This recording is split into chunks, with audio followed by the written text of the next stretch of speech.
അഭിമാനത്തോടുകൂടിയാണ് കർമ്മയുടെ ക്യാമറയ്ക്ക് മുന്നിൽ നിന്നിരിക്കുന്നത്.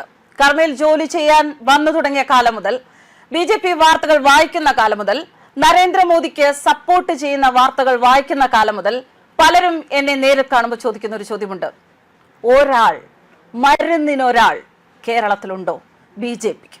എന്നാൽ ഇന്ന് ഞങ്ങൾ ചങ്കു വിരിച്ചു പറയുന്നു, ഒന്നല്ല 3 പേർ, 3 താമര വിരിഞ്ഞിരിക്കുകയാണ് കേരളത്തിൽ.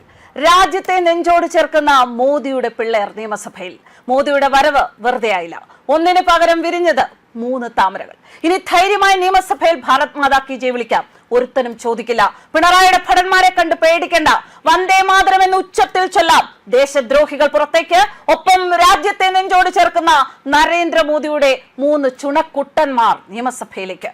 നേമത്ത് നിന്ന് രാജീവ് ചന്ദ്രശേഖർ, കഴക്കൂട്ടത്ത് നിന്ന് V മുരളീധരൻ, ചാത്തന്നൂരിൽ നിന്ന് ഗോപകുമാർ. ഇപ്പോൾ കേരളത്തിൽ BJPയുടെ ഭാരത് മാതാ കി ജയ് എന്ന മുദ്രാവാക്യം വിളിക്കാൻ കരുത്താർന്ന ശബ്ദമായി ഇനി കേന്ദ്രത്തെ എതിർത്താൽ മറുപടി പറയാൻ നിയമസഭയിൽ ആളുണ്ട്. ഇതൊരു സൂചനയാണ്. ഇനിയും ശ്രമിച്ചാൽ BJPക്ക് ഇവിടെ ഒരു താമര തടാകം തീർക്കാൻ അധികം പരിശ്രമിക്കേണ്ടി വരില്ല എന്ന സൂചന.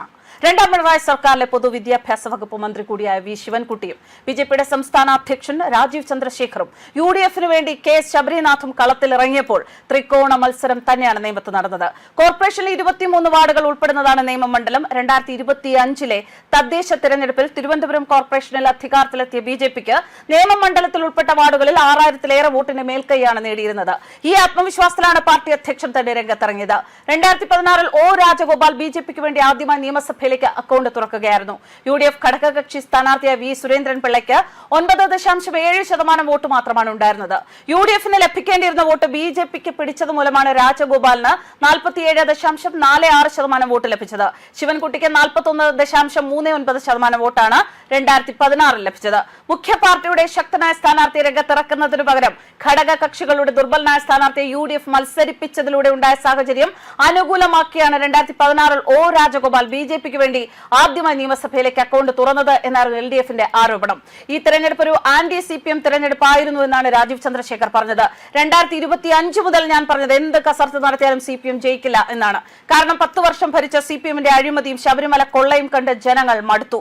ജനങ്ങൾ അവസരം തന്നതിൽ സന്തോഷം. ഞാൻ ഇന്നു മുതൽ നിയമത്തെ ജനങ്ങളുടെ പ്രധാന സേവകനായി മാറും. അവരുടെ എല്ലാ വിഷമങ്ങളും പ്രശ്നങ്ങളും പരിഹരിക്കാൻ 24 മണിക്കൂറും പ്രവർത്തിക്കും എന്നാണ് BJP സംസ്ഥാന അധ്യക്ഷൻ പറഞ്ഞിരിക്കുന്നത്. എന്നാലും BJP സംസ്ഥാന അധ്യക്ഷനും ജയിച്ചതുകൊണ്ട് തന്നെ തിരുവനന്തപുരത്തെ മാത്രമല്ല കേരളത്തിൽ ഒന്നടങ്കമുള്ള BJP പ്രവർത്തകർക്കെല്ലാം ഒരു പുതിയ ഉണർവ് ഉണ്ടായിരിക്കുകയാണ്. തന്നെയുമല്ല, ഇപ്പോൾ 3 താമര കേരളത്തിൽ വിരിഞ്ഞതുകൊണ്ട് തന്നെ അതിപ്പോ ദക്ഷിണ കേരളത്തിലാണ് എങ്കിൽ പോലും അത് നൽകുന്ന ഊർജം ചെറുതല്ല. കേരളത്തിലുടനീളമുള്ള BJP പ്രവർത്തകർക്ക് ഒരു ഊർജമാവുകയാണ് ഈ 3 MLA മാർ. ഇനിയിപ്പോൾ കേരളത്തിൽ നിന്ന് കേരളത്തിന്റെ ശബ്ദമാകാൻ ഒരു MP-യുമുണ്ട്, ഒപ്പം 3 MLA മാരുമുണ്ട് എന്നതാണ് വാസ്തവം. എന്തായാലും നരേന്ദ്രമോദി കേരളത്തിന്റെ മണ്ണിൽ വിജയത്തിന്റെ വിത്തുകൾ പാകിയത് വെറുതെയായില്ല. ഇന്ന് 3 MLA മാർ, ഇനി അത് ഇരട്ടിക്കും. അധികം താമസിയാതെ തന്നെ കേരളത്തിൽ BJPയുടെ തേരോട്ടം ഉണ്ടാകുമെന്നതിന്റെ വ്യക്തമായ സൂചനയാണ് ഈ 3 താമരകൾ. ന്യൂസ് ഡെസ്ക് കർമ്മ.